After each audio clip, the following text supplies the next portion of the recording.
Salam alaikum les frères et sœurs, j'espère que vous allez bien. Petit sujet aujourd'hui, vidéo importante, un conseil qui s'adresse surtout à la gente masculine. Je suis en Arabie Saoudite, en direct de Médine, depuis environ une semaine.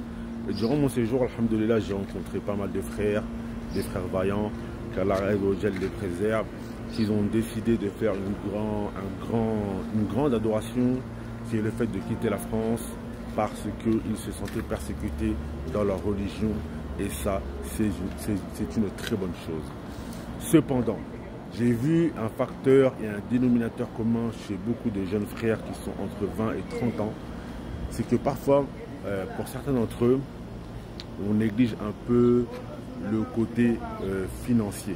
Ça veut dire qu'on est parti, on a décidé de quitter la France, ça c'est une très bonne chose, mais cependant, on n'a pas mis toutes les chances de notre côté pour la quitter en bonne et due forme. Mes frères, il faut que l'on se dise des vérités. Moi-même, j'ai fait cela il y a quelques années et au bout d'un moment, je me suis retrouvé face à un mur. Nous sommes malheureusement dans un monde qui fonctionne avec une chose, le langage que les gens connaissent aujourd'hui, c'est malheureusement le langage financier et l'argent. Faire la hijra, c'est une bonne chose, c'est une obligation et on se doit de la faire.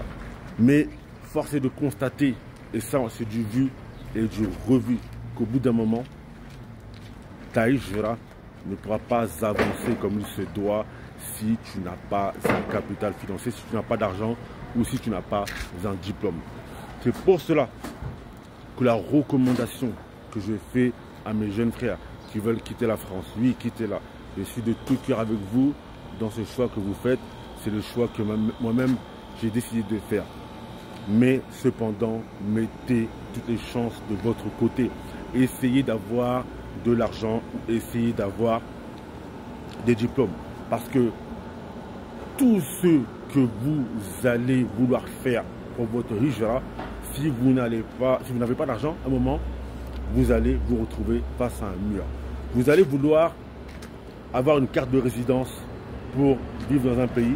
Par exemple, pour vivre en Arabie Saoudite, il faut une carte de résidence. Si vous n'avez pas de carte de résidence, vous ne pourrez pas vivre ici. Pour faire une carte de résidence, il faut un diplôme, il faut de l'argent. Vous allez vouloir acheter une voiture comme celle qui se trouve derrière moi. Pour acheter une voiture comme celle-ci, ça coûte peut-être, je ne sais pas moi, 7 000, 8 000, 9 000, 10 000 euros. Il va falloir de l'argent. Vous allez vouloir prendre des cours, payer votre professeur, acheter des livres, il va falloir de l'argent. Vous allez vouloir vous marier, payer une dot, payer un logement pour votre épouse. Vous allez avoir des enfants, leur payer une école comme il se doit, pouvoir leur payer des soins, pouvoir leur payer des vacances, pouvoir leur payer des cours, tout ce dont vous allez vouloir faire, il va falloir de l'argent. Donc on se doit d'être des musulmans avec de l'argent. Il faut comprendre le monde dans lequel on vit. Je dis souvent que nous les musulmans, on doit avoir une intelligence situationnelle. Intelligence situationnelle, c'est de comprendre le monde dans lequel nous vivons actuellement. Le monde dans lequel nous vivons actuellement n'est pas pareil que le monde d'avant. Le monde d'avant, le prophète sallallahu alayhi wa sallam, il arrive à Médine, les gens ils l'aident. Aujourd'hui, c'est plus comme ça. Aujourd'hui, ils attendent que c'est toi qui ramènes une plus-value. Il l'amène rahima rabbi. Sauf celui à qui il a fait miséricorde. Alhamdoulilah, vous allez trouver des gens qui vont vous aider. Mais de manière générale, ils attendent que c'est vous qui leur ramenez de l'argent. Ils attendent que c'est vous qui ramenez une plus-value et ce n'est pas eux qui attendent de vous donner quelque chose. Donc, le conseil, mes frères et sœurs, ayez de l'argent. Soyez des musulmans avec de l'argent.